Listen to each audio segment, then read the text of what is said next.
Hi, இந்த வீடியோவில் என்ன பார்க்க போகிறோன்னா ஓசிடினா என்ன, அதான அறிகுறிகள் எப்படி இருக்குன்னு தெரிஞ்சுக்க போகிறோம். ஓசிடினா அப்சசிவ் கம்பல்சிவ் டிஸார்டர். இதுக்கு சரியான தமிழ் வார்த்தை கிடையாது. வேணும்னா என்ன சுழற்சி நோய் இல்லைனா மனப்பிறழ்ச்சி நோய் அப்படின்னு வச்சுக்கலாம். அதுவும் சரியானதான்னு நம்மளால் சொல்ல முடியாது. ஓசிடியில் வர சிக்கல் என்ன அப்படின்னா, தொடர்ந்து ஒரு விஷயத்தை சந்தேகப்பட்டுட்டே இருக்கிறது.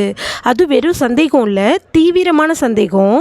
உதாரணத்துக்கு ஒரு வீட்டை பூட்டுறோமான்னு பார்க்குறது சாதாரண ஒரு சந்தேகம் தான். ஆனால் ஓசிடி சிக்கல் உள்ளவங்க 10 முறைகளுக்கு மேலே அந்த விஷயத்தை சரி பார்த்தாலும் அந்த சந்தேகம் உங்களுக்கு தீர்ந்த பாடே இருக்காது. இதுதான் ஓசிடியோட ஒரு வகையான மனப்பிரச்சனை, சந்தேகம். மனசில் ஒரு விஷயம் உறுதியாக பதிவாகிற வரை அந்த விஷயத்தை திரும்ப திரும்ப பண்ணிக்கிட்டே இருப்பாங்க. ஓசிடியை பற்றி பலர் வெளியே சொல்கிறதே இல்லை. ஏன்னா அவங்களோட ஒட்டுமொத்த வாழ்க்கையை சந்தேகப்படுற வைக்கிற அளவுக்கு கேள்விக்கு உள்ளாக்குற நிலைக்கு அவங்க தள்ளப்படுவாங்க. அப்படிங்கிறதுனால ஓசிடியை பற்றி யாருமே வெளியில் பேசிக்கிறது இல்லை. தீவிரமான ஆன்மீகத்தில் சிந்தனை இருக்கிறவங்க திடீர்னு அவங்களுக்கு ஒரு பாலியல் எண்ணம் வந்துருச்சு அப்படின்னா நம்ம கெட்டவனாக மாறிட்டோமோன்னு தீவிரமாக யோசிக்கிற அளவுக்கு அவங்க மாறி போயிடுவாங்க. கொரோனா காலங்களில் எல்லாருமே சரியாக கை கழுவிட்டு தானே இருந்தோம். ஆனால் அதுக்கும் ஓசிடிக்கும் எந்த சம்மந்தமும் கிடையாது. ஒரு தொற்று வராமல் இருக்க நம்ம கை கழுவுறது ஒரு சாதாரண விஷயம்தான்.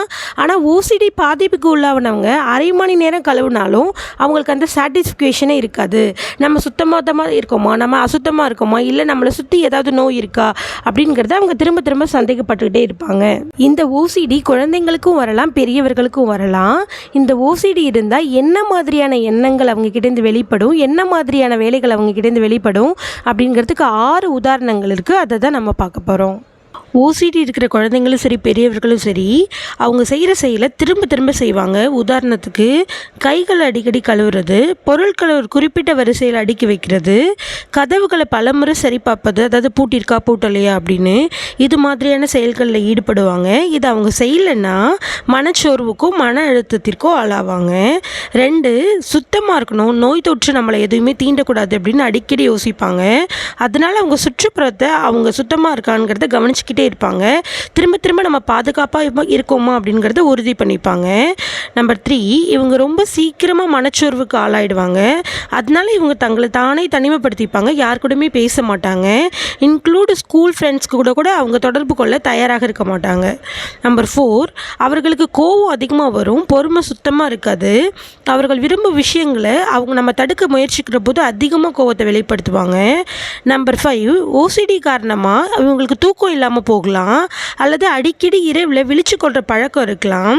இவங்களோட நடத்தை இவங்களுக்கே ஒரு நெருடலை ஏற்படுத்துறதுனால இவங்க ரொம்ப பயப்படுவாங்க.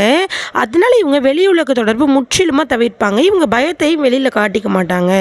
நம்பர் 6, ஓசிடி இருக்கிறவங்களால எல்லா விஷயத்துலையும் கான்சன்ட்ரேஷன் பண்ண முடியாது. ஆனால் அவங்க நிறைய விஷயத்தில் கான்சன்ட்ரேஷன் பண்ணணும்னு நினைப்பாங்க, ஆனால் அவங்களால முடியாது. ரொம்ப சீக்கிரமாக ஒரு விஷயத்துலேருந்து இன்னொரு விஷயத்துக்கு திசை திருப்பப்படுவாங்க. அதனால அவங்களால எந்த வேலையுமே சரியாக செய்ய முடியாது. எந்த பிரச்சனைக்குமே தீர்வு இருக்குது, ஆனால் அதுக்கு முன்னால் என்ன பிரச்சனைன்னு நம்ம வெளியில் சொன்னால் தான் அந்த பிரச்சனைக்கான தீர்வு கிடைக்கும். இந்த வீடியோ பிடிச்சிருந்தால் லைக் பண்ணிவிட்டு இது போல் இன்னும் சுவாரஸ்யமான வீடியோ பார்க்க சேனலை சப்ஸ்கிரைப் பண்ணி வச்சுக்கோங்க. பாய்.